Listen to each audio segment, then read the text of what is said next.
Friends, I love the smell of victory in the morning. Can you feel the blue wave? Yesterday, there was a significant victory in the very red state of Florida, in a city that you know, Miami.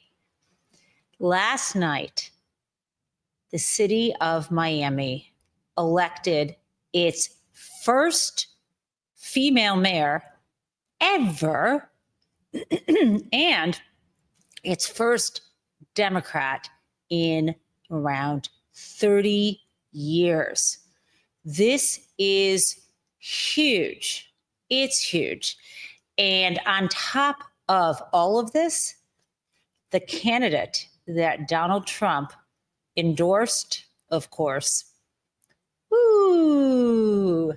crashed and burned. I want to share with you the wonderful celebratory news when it broke last night. Let's play this.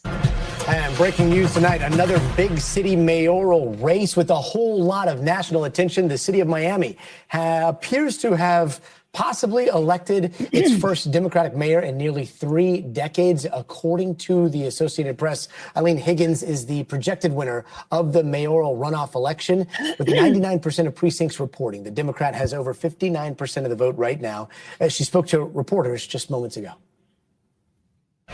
It's very exciting to be the first woman to serve the city of Miami. It's hard to think of it that way because we always know Miami was founded by a woman. But I hope this just sends a message to any girls or teenagers out there that, of course, you can be a mayor. And for Republicans, this is their gut check coming on the heels of the New York mayoral race, where voters opted for Democratic Socialist Zohran Mamdani over the President Trump's backed Andrew Cuomo, and gubernatorial defeats in Virginia, also in New Jersey. And even though Trump is not on the ballot, he continues to dominate the political conversation. Jesse Kirsch joins us now from Miami. Jesse, a lot of firsts here. First woman mayor elected, first Democrat potentially here in like 30 years, first non-Latinos since the 90s. How did we get here? So, Gotti, and to be clear, right, the results are still. Okay, so, my friends, it's fabulous news. It is incredible news. And so I want to also mention, I think there was a Georgia legislative race where there was a district that had gone like plus 15 Trump. That seat was just also flipped last night. So, okay, that's what's going on in the world of electoral politics. But this reflects deep discontent, especially, I'm thinking, in Miami, in immigrant communities, and also just generally for the majority of people who would normally come out and vote for Republicans didn't. And by the way, the turnout was very strong. So I don't think this is just a question of people staying home. I think this is an answer to the now sweeping efforts for authoritarianism and violent murder in the name of fighting narco terrorism, and lies built upon lies when it comes to hiding the Epstein files and lying about tariffs and greed all the way down. I am hoping that this blue wave, to extend the metaphor, is a sea change, and we will see it increasingly in these special elections and coming up next year as we get into the midterms. Now, speaking of money, I mentioned the greed factor, but I also mentioned the tariffs. Let's touch on the tariffs first. So, the tariffs are a disaster for so many people in the United States, for our economy in general, for, of course, the soybean farmers. And so it's kind of, it shouldn't surprise any of us that when Donald Trump yesterday went on the road to throw a big rally to pump up his flaccid, lame duck presidency, that he would have to lie and not apologize about the tariffs. So just to remind us, a tariff is an import tax paid by the business, or directly if you're ordering like online, right? But tariff is an import tax paid by the importer.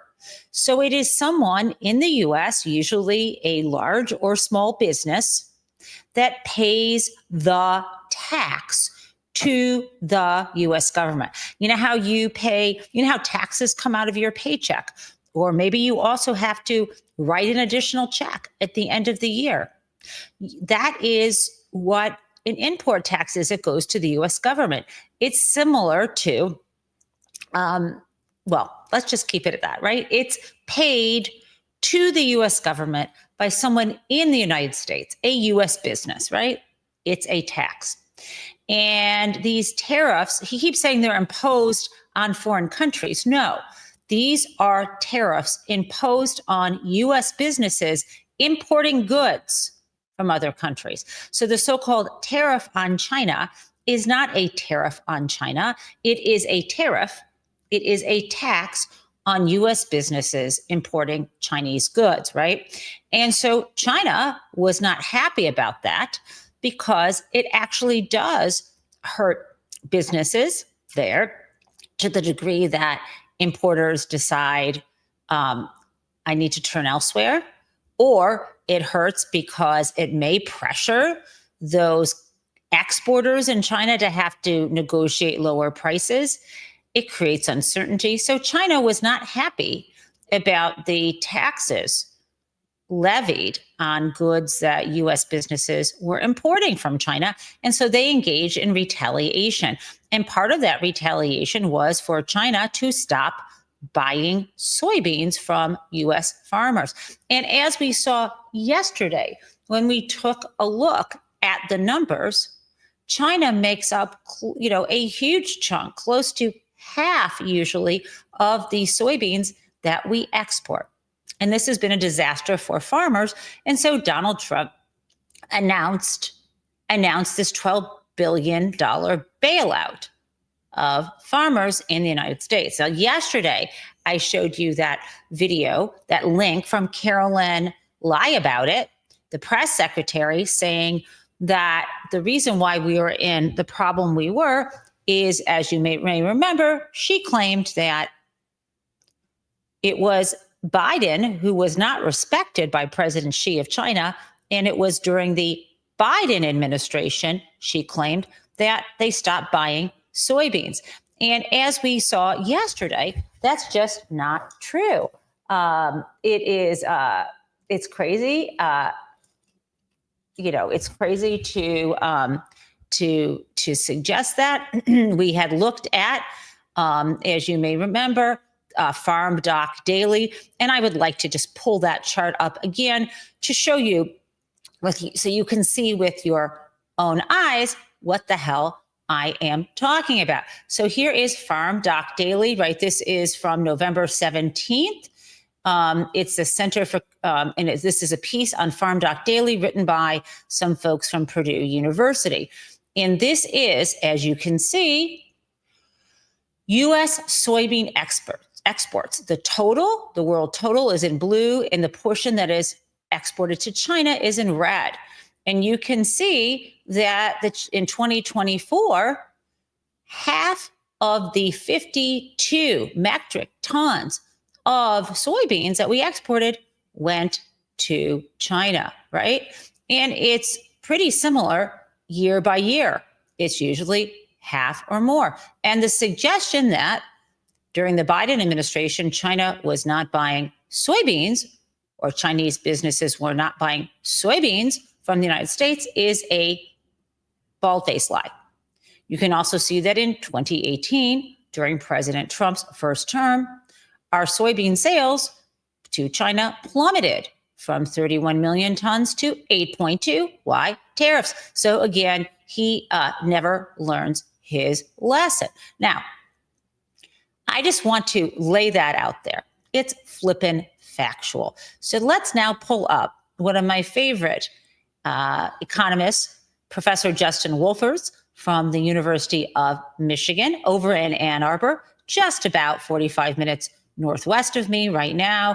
Let's play what he had to say in response to blaming Biden for the need to do this $12 billion bailout. Let's play it. Trump signed a $12 billion bailout package for farmers Monday to help those feeling considerable pain as a result of his tariffs. But he blamed former President Joe Biden for their economic woes, not his own tariffs.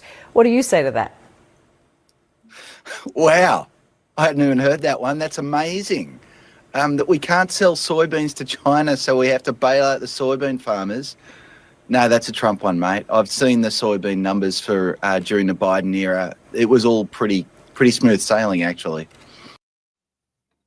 And I too, like Professor Wolfers, have eyes, as you do, and you saw those numbers, right? Coming out of Purdue University on our website that we return to called farmdocdaily.illinois.edu. You can look for yourself. In fact, you know, what the heck? Why don't I drop it into the chat so you can share with all of your friends and relatives who love to talk about soybeans around the holidays. You know, there are more of us with a little neurodivergence than you would think. And this is how you find your friends, right? You say, hey, this is pretty cool. And you send that link, and anyone who texts you back or emails, that is your new friend, right? We don't have to be alone in our obsessions. Okay, so that was what Wolfers had to say. But do you think that actually Donald Trump sees it the same way? Of course not. Let's listen to what he said at the rally yesterday. They're all coming in. It's amazing. You know, the word, remember when I said tariff? My favorite word is tariff. True. But then I got a lot of heat from the fake news. Look at all of them back there. I took a lot of heat. I got up early on. I said my favorite. It's turning out, you know, tariffs are bringing us hundreds of billions of dollars. I just helped our farmers out because they're starting to do really well. But in order to try and negotiate, some countries played a little cute, and we just gave them right out of a tariff money. Cost us nothing. Right out of the hundreds of billions that we've taken in, we gave the farmers a little help. 12. Oh my God. It costs us nothing. Let's just go back. We took in all this tariff money. We took it in. Sure, Donald. Who paid it? U.S. businesses. Those U.S. businesses that had to pay the tariff on goods now have to either raise their prices, or if they don't, fire employees or go out of business, or have had to negotiate lower prices, but with the suppliers. But the reality is there's no two ways about it. The bulk of them, directly speaking, the tax is paid by U.S. businesses. Who feels it? Probably some part consumers, some part the U.S. businesses, and maybe a smaller part, the exporters had to lower their prices. But the reality is the bulk of the money for the tariffs is our flippin' money in the United States, right? Now, so he says it costs us nothing. This is the dumbest thing I've ever heard. He wouldn't have had to use the money he took from us to give to soybean farmers if they could actually sell their soybeans to China. This man is like textbook idiot. Let's go. $1 billion, and they are so happy. And all they want is a level playing field. And now it's happening. And the tariffs are making them rich. It's going to be, you're going to see. The tariffs are making the soybean farmers rich? No effing way. I have never in my life seen or witnessed not just someone lie to this degree, but the people with expertise and an obligation to tell the truth to the public looking the other way. And if they would lie to us about this, where I can actually point to the numbers, lie in our face about this, how can we trust this party on anything else? Like that it's more complicated for us to understand and track personally, which is the trajectory of climate change as a result of, it's hard to actually gauge the trajectory based on population, based on, the scientists can get close to this, but that isn't as clear as looking at a chart and showing that they are lying. Let me continue. You're going to see what happens over the next 2 years. It's like a miracle is taking place.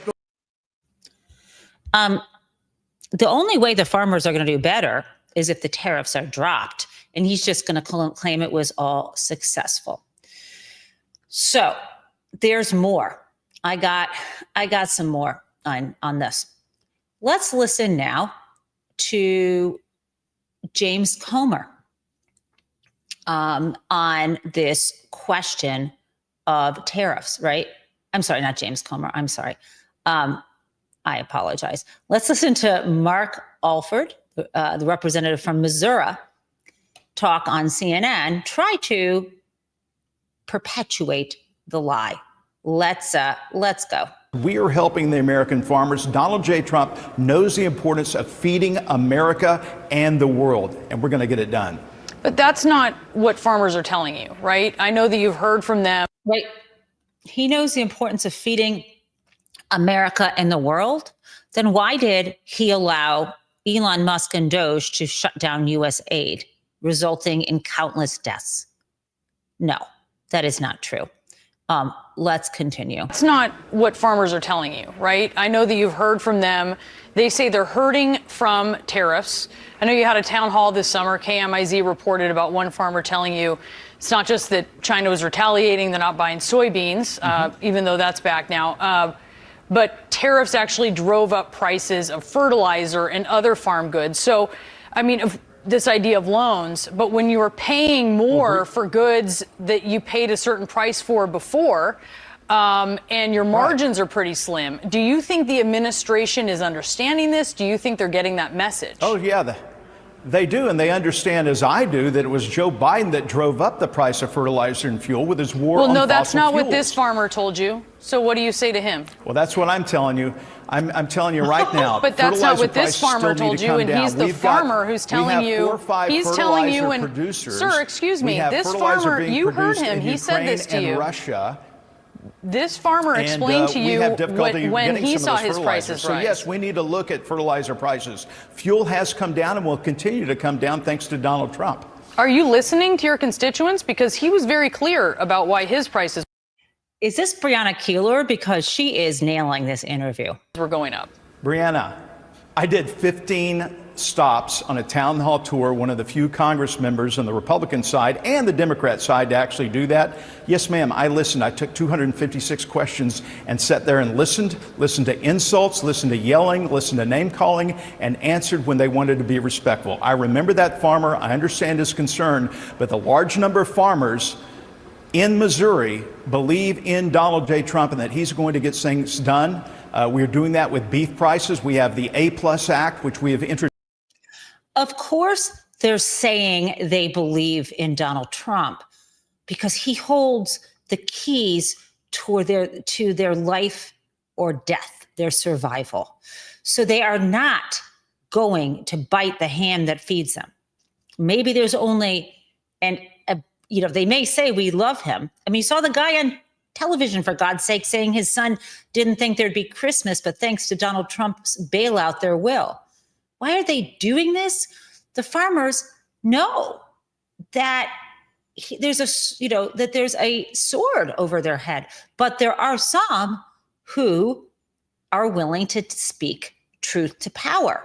And I would like to introduce you to one of them, Caleb Ragland, who is president of the American Soybean Association. And by the way, it's a trade association, also known as a lobbying organization, which is what all large industries, whether it's in agriculture or other interest groups like the AARP, all of these folks have associations.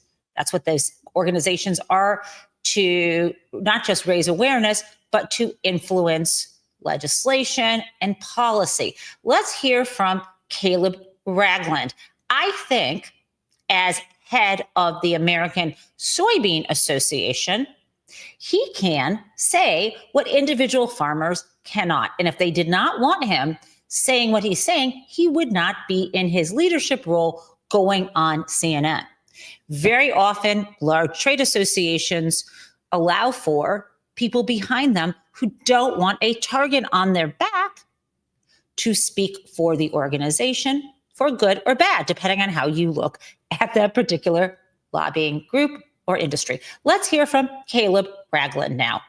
Last time we've had you on, and we have had the chance to talk to you pretty regularly throughout this very difficult year, you told us that the government bailouts never make farms profitable. So while you're grateful for this, in terms of the long term, does this fix things? Well, this is a Band-Aid on an open wound. And again, we're thankful that there's something that this will help. This is a Band-Aid on an open wound. Again, we're thankful that there's something that this will help keep some farms in business. But what we truly need are market-based solutions. Those are sustainable long-term. Here domestically, we have opportunities for the administration to finalize the renewable volume obligations for biofuels here before the end of the year, the 45Z tax credit. We have numerous opportunities to expand markets worldwide, and we truly need demand. Because without demand, we're not able to receive a price that is economically sustainable for our crop. And that's what American soybean farmers want, is opportunities to make a living, to make a profit from the market, not being dependent on the next program to keep us from bleeding to death. But the situation's serious. I've been farming 21 years now full time, and this is by far the most serious economic situation that I've experienced and my family's experienced. And I think that's the same for many farmers across this country. We're looking at a 1980s type farm crisis if this trend continues, and we're hoping to turn the tide. We need opportunity. The American farmer is the best in the world. We simply need a level playing field, both for our cost of production and making sure that we don't have obstacles that are causing our exports to be hindered. Because we're great producers, we just need a level playing. Obstacles causing our exports to be hindered. That is his polite, quite sophisticated, politically quote unquote correct way of saying the effing tariffs are killing us. Field and opportunity moving forward, and hope the administration can deliver that in the future.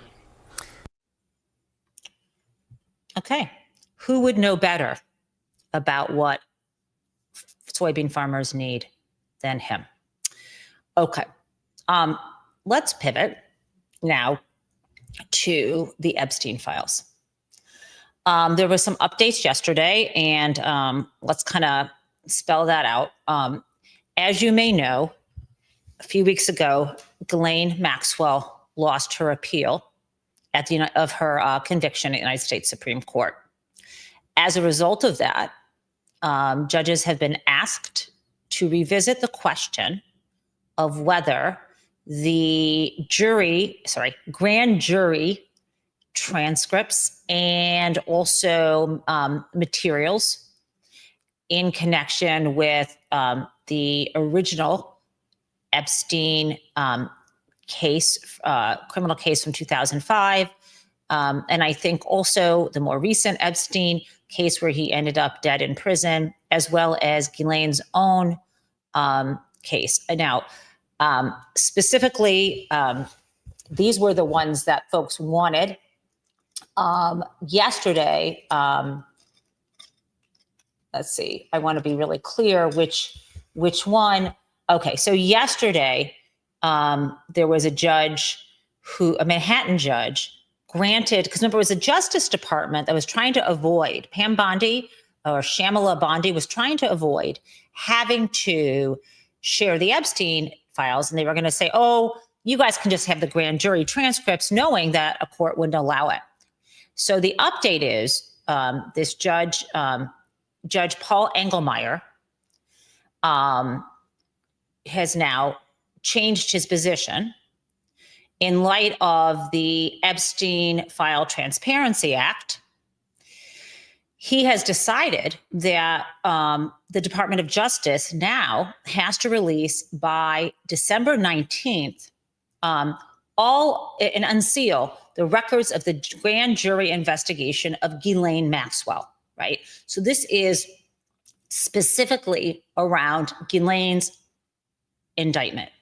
So this opinion is talking about grand jury transcripts and records. The judge said that this there had been that this was necessary now. Now, the deal though is the judge is requiring that before these transcripts are released, that the privacy of the victims is protected. So this was a 24-page decision, and he is absolutely requiring victims' names and identifying information be scrubbed from those files. Now, what's really important here is what is in these files. Again, this relates to, I told you what previously everybody had wanted. Folks, the Department of Justice was trying to say, we want to release just these grand jury transcripts from these 3 cases. Well, now I'm talking just about the Ghislaine Maxwell case and not just about the transcripts of what happened in the grand jury room. Right? So this is, I'll tell you what's in this. It's all discovery materials in the case. Okay. It goes beyond just the transcript of what the grand jury heard. What will be included? It's arrest reports, post-arrest statements. This is what the New York Times says. Bank records, airline passenger logs, notes from interviews with victims, and so on. Now, this is what is happening. Now, the Trump administration does not want to do this, right? And obviously, Donald Trump, even though he publicly claimed when the tide was turning against him and the House, after the discharge petition passed and there was not going to be, how do I put it? He was going to lose Republicans. They were going to support the release of all of the Epstein files the DOJ had. Remember that? And then Donald Trump suddenly got behind this Epstein Transparency Act. But the reality is he doesn't want this to ever come out. He was always hoping, it seems clear, that they could use some sort of exception, ongoing investigations of Bill Clinton or who knows what. But now he is facing this new judge order. So let's hear what James Comer is having to say now to try to back publicly By the way, he's a congressman from Kentucky. And he's, yes, 53-year-old congressman from Kentucky who is carrying Donald Trump's dirty water. Let's hear what he had to say on Newsmax about why it's a terrible thing to disclose anything about Epstein, essentially. Trump's always been concerned about is there are people that have maybe been listed as the government as someone who associated with Epstein. They may have attended a party with Epstein or invited Epstein to a party at their house. And the president was concerned that the media or the public would assume that person had done terrible things, but that they were guilty by association but hadn't done anything wrong and were just. Hold on one second. Guilt by association. Guilt by association in a court of law is a hell of a bad problem. Charging someone with a crime just based on who they associate with, or finding them guilty or taking away their property or life because of who they associate with is unconstitutional and a terrible thing. But that's not what Comer's talking about. He doesn't want the media or the public to assume bad things about people who went to a bunch of parties with Jeff Epstein or invited him over. I'm sorry, but I was raised to believe that you are known by the company you keep. And maybe you shouldn't be hanging out with somebody on the regular who you and everybody else knew had often naked teenage girls around him and was engaged in sex trafficking. And even if you didn't know it before 2005, after he spent time in prison, that's on you. And I got to tell you, a lot of people in this world, you and I included, might associate with someone who it turns out did something wrong. And okay, I think people are smart enough to realize that that can happen. But I think the public deserves to know those names, who and when they did. That's just the way it is. And then people, these are wealthy people who can hire a PR company and also speak out. Say, listen, yeah, I associated with this guy and I think he's awful. And maybe speak out on behalf of the victims to say, to do some repair work for not noticing or not caring. I see nothing wrong with that. Let's continue with Comer, who I'm shocked is just 53 years old, but let's go. Susceptible to these massive. And sorry, that sounds really ageist. That's stupid. Who cares how old he is?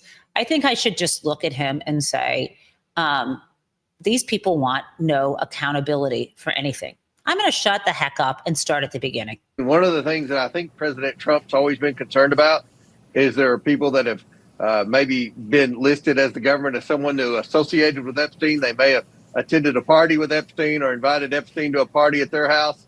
And the president was concerned that the media or the public would assume that person had done terrible things, but that they were guilty by association but hadn't done anything wrong and were susceptible to these massive lawsuits that have been filed by the victims, and many are class action lawsuits. Many of the people that Epstein associated with were billionaires. So that's a concern. But at the end of the day, I think the American people have been very vocal. And the members of Congress in both parties, we've been very vocal. We want every name released. And then anyone whose name is released will have an opportunity to defend themselves. They can say, look, I only knew Epstein. So Comer turns the corner. He first mouths Donald Trump's justification, and now he is sounding sensible. Through social circles in West Palm Beach or social circles in New York City, I never went to the island. I never, violated, any of the women who were violated. Girls and young women. And the word violated, I don't like. Assaulted, raped, abused, beat up. There was bad stuff. Related by Epstein. So people are going to have that opportunity. I think it's unfortunate that, that some names are going to be released that undoubtedly have done nothing wrong, and they're going to have to defend themselves.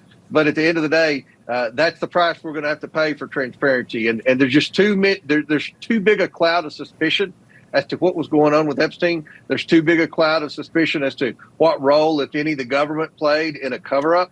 And the American people want the truth. And that's what my job has always been with this investigation, is to get the truth to the American people.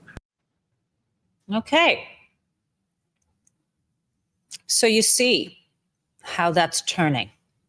Now, speaking of Epstein, you may have heard the great news recently that Allison Gill of Mother, She Wrote, probably my friend and yours, had filed a Freedom of Information Act request to get a hold of the training videos that were allegedly made and provided to the FBI agents.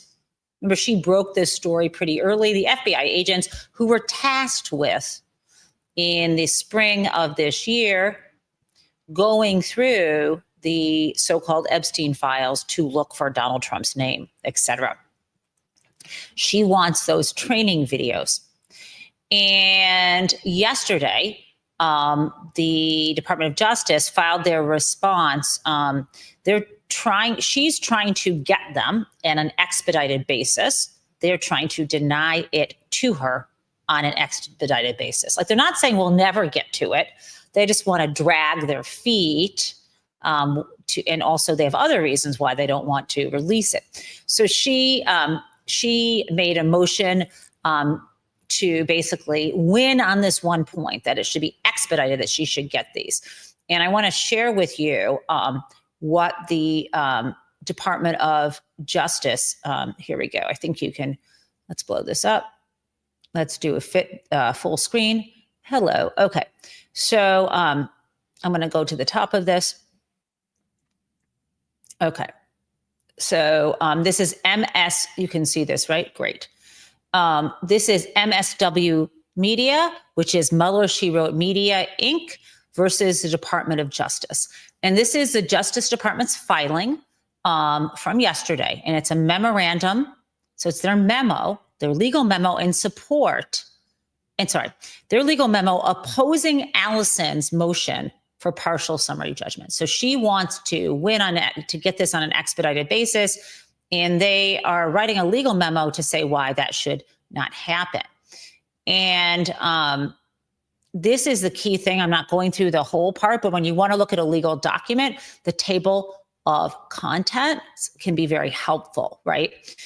So in order to make their case, they first lay out what the FOIA, Freedom of Information Act law, provides for. Then after that, they explain how expedited processing would work. Next, they go into the background of what Mueller, She Wrote, meaning Allison Gill, wants, what she initially requested, and then the lawsuit she filed. After that, they set what the legal standard is for summary judgment, meaning for her to win before trial. Okay, so they lay that all out. I don't think that you need that, but what I want to focus on is what their central argument is. That Allison Gill failed to establish a right to this expedited processing of her FOIA request. And they first argue that she didn't meet this standard, that it was that it wasn't narrow enough what she was asking for. But the most important thing they're saying, which is flippin' laughable, is that this was that she didn't meet the urgency to inform the public standard. That there is no, they're claiming there's no, that she didn't in her documents show that this was urgent and the public needed to know. And secondly, that the record that she provided, meaning the documentation and so on, did not meet the exceptional media interest standard. So what does that mean, my friends? they're claiming that essentially that they don't think this is in the public interest, right? They don't think that she has shown that, right? So it's her lawsuit was from August, and they are essentially, let me just say this, that Allison would have the burden to show that that having this expedited production is appropriate. So, and they, again, are focusing on that she didn't meet the urgency to inform the public standard. And of course, what they're saying is that what she said doesn't demonstrate, quote, urgency to inform the public concerning actual or alleged federal government activity. And it is, they don't believe, she makes a statement that this is a matter, meaning these Epstein training videos are a matter of current exigency, meaning importance, exigency, urgency to the American public. And here's what she wrote. The ongoing story of how FBI and DOJ reviewed the Epstein records is one of the most newsworthy and fast developing topics in the news today. MSW Media has a pressing need to report on these videos and shed light on FBI's role in this matter, which raises significant questions of government misconduct. At any rate, they don't think that this is, that she meets the exceptional media interest standard. And a lot of what they're focusing on is, how many news stories she provided to support this argument. I will leave it to her lawyers to determine, I will actually leave it obviously to the courts to figure out whether she met the standard. But what I want to make clear to you is that it is, I think, laughable, absolutely laughable, that this isn't in the public interest. I'm curious. This, of course, the court here is the U.S. District Court for the District of Columbia. And, again, I'm curious to see whether it was an issue of her lawyer not providing enough backup to this point, or just the Trump administration trying to delay. Now, I'm having not seen the original filing and not being an expert in FOIA. My friend Jason Leopold is. He used to be at BuzzFeed. I think he's now over at, I want to say the New York Times. I should probably have him on to explain to us why Ellison should and maybe will win on this point. Okay, guys. One quick thing I want to mention, since I mentioned maybe getting Jason Leopold on, and this is a surprise to you and to the moderators, the incredible mod squad. So listen up, Jason, Deb, and AJ. Tomorrow morning, we have none other than Joyce Vance coming on our show. Yes. And she, of course, everybody knows Joyce Vance from MS Now, and also from her storied career as a prosecutor, as the U.S. Attorney for Alabama, for the Northern District of Alabama during from 2009 to 2017. And of course, Joyce Vance has a new book that just came out, which is a New York Times bestseller. It is called Giving Up is Unforgivable. So yes, Joyce will be here tomorrow morning at 9:30. She's in Alabama, so that will be 8:30 her time. I'm allowing her that slack. We will prepare for her arrival, and she will have the floor at that hour. I'm not sure if she'll be knitting or feeding her chickens, but I am sure she will be full of life and quite entertaining. Okay, guys. Now, before I get to Crazy Town, I got to share with you another one of these BS lies about immigrants. The Secretary of Housing and Urban Development, Scott Turner, was on television yesterday blaming immigrants specifically immigrants who are here undocumented, around 11 million of them, he says 12, that the reason why we have a housing crisis, he's claiming, is because of them.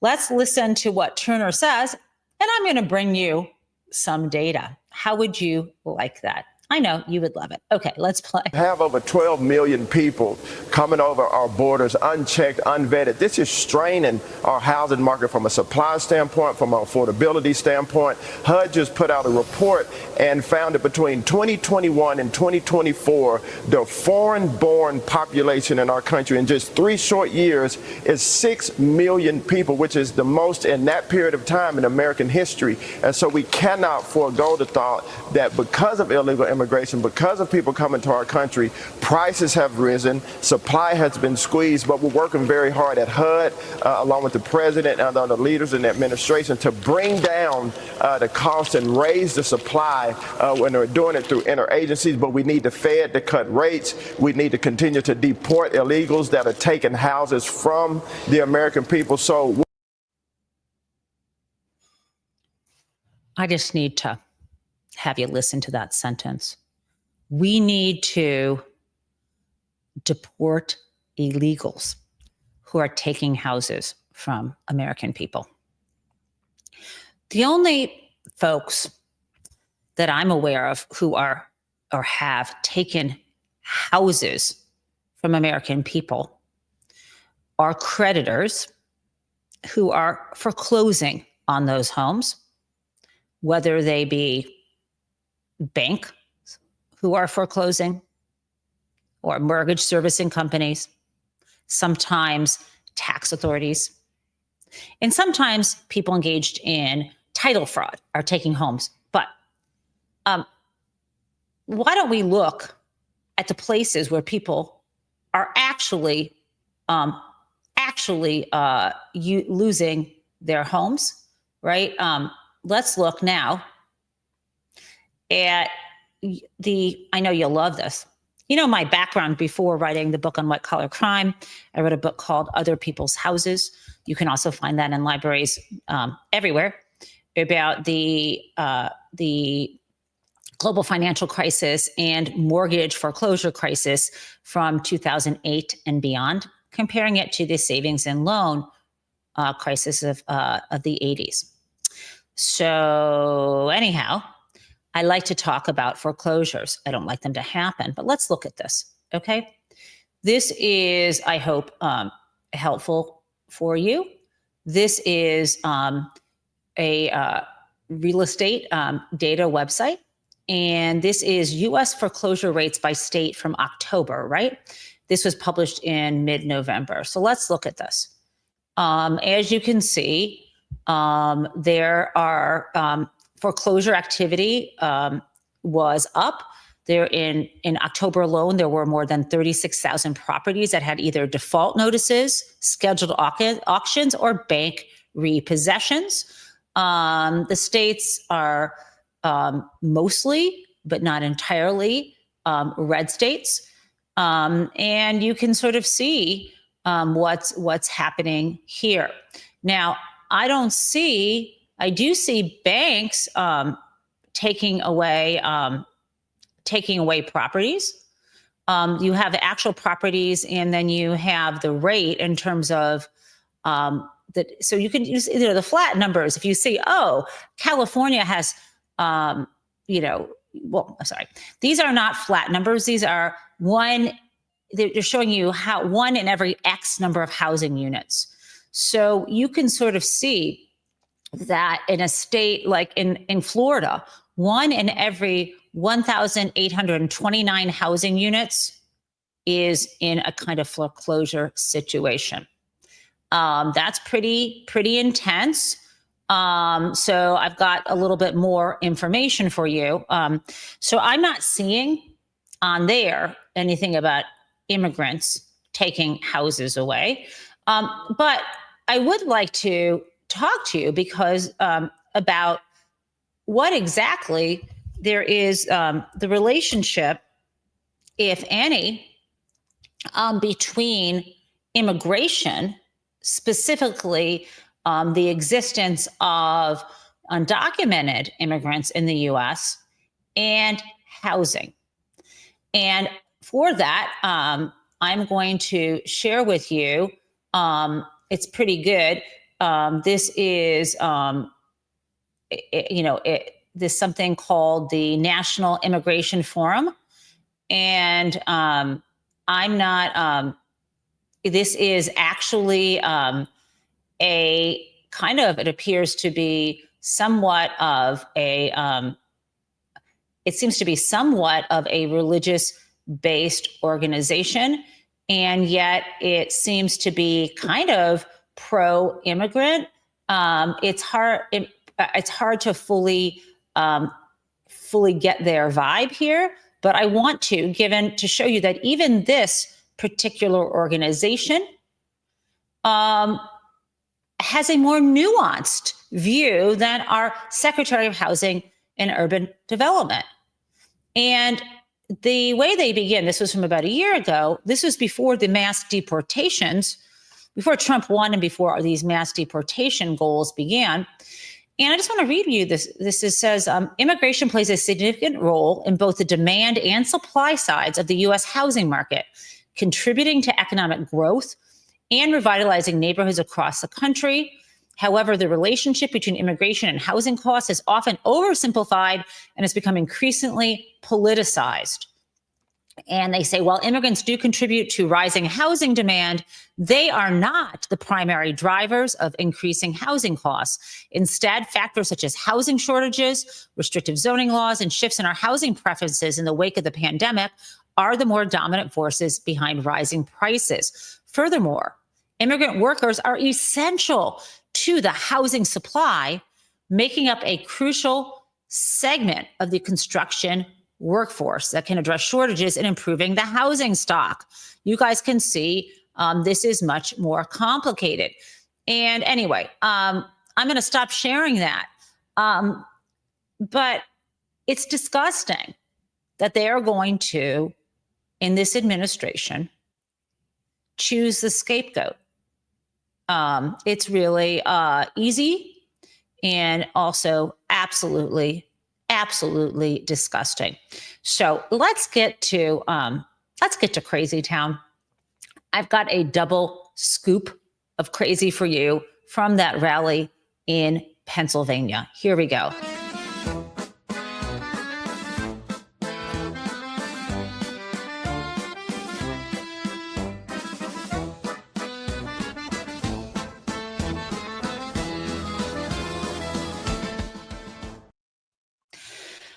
First, this should be like cringe town. Donald Trump out there at his rally, energetically lying his ass off. Now, of course, gets into the creepy older man talking about a woman who is, I don't know, 40 years at least his junior. No, 50 years. A woman who is young enough to be his grandchild. Okay, let's listen to this. You know, when she goes on television, Fox. Oh, he's talking about Carolyn Levitt. Even knowing what's coming up, feeling a little nauseous. Glad I didn't have any breakfast yet. Although this coffee, it's settling okay. Okay, let's play. You know, when she goes on television, Fox, they dominate. They dominate when she gets up there with that beautiful face and those lips that don't stop, up, like a little machine gun.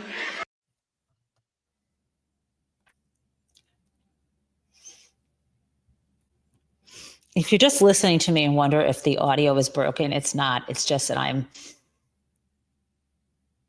just viscerally disgusted and can't find my language. But I told you there would be a second helping of Crazy Town that's less creepy and more authoritarian.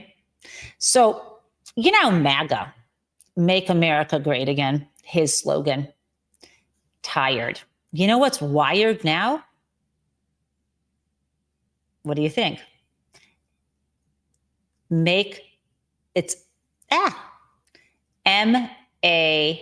NK, Mank. Make America North Korea? Let's listen. We have one of the strongest borders anywhere in the world. I would say there's one country that has probably a stronger border. You know what that is? You know what that is? North Korea. North Korea, I think, has a stronger border, but other North Korea has a strong border, not to keep people out, but to keep people in. Thanks, Donald, for the Mank slogan. Have a great rest of your Wednesday, and I will see you tomorrow morning. Remember, the fabulous Joyce Vance will be joining us.